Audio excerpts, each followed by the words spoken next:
سهیل مقدم، داوود ایمانی. یه چیزایی هست که نمیشه بهت گفت، ساده بگم یه جوری دل شده بهت قفل زده به سرم هوات را بیا یکم با من یه دنده، وسط جونمو میدم که یه دفعه باز لب تو بخنده، لب تو بخنده. از دست تو این دل روزی 100 بار میپرسه از خودش، چقدر عاشقت شده، چقدر میخوادت. تو جدی نگیرم اگه حرفم شکست قلب تو، اون دل شکستتم واسم زیاده، آخه واسم زیاده، واسم زیاده.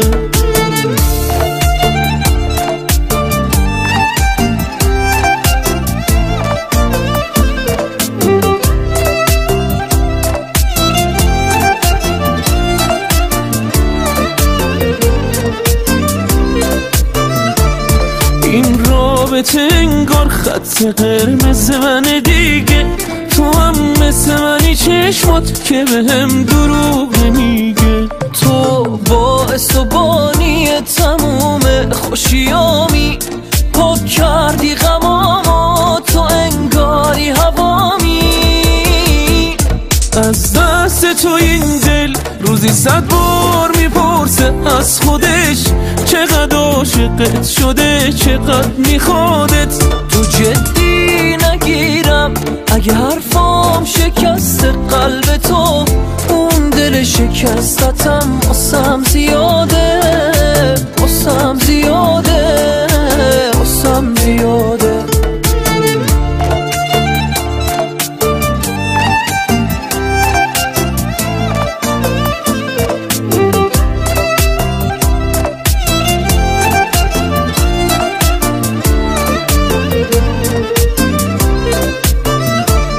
این رابطه انگار خط قرمز منه دیگه، تو هم مثل منی چشمات که بهم دروغ نمیگه. تو باعث و بانی تموم خوشیامی، پاک کردی غمامو، تو انگاری هوامی. از دست تو این دل روزی 100 بار میپرسه از خودش، چقدر عاشقت شده، چقدر میخوادت. تو جدی نگیرم اگه حرفام شکست قلب تو، اون دل شکستتم واسم زیاده، واسم زیاده، واسم زیاده. تنظیم فتاح فتحی.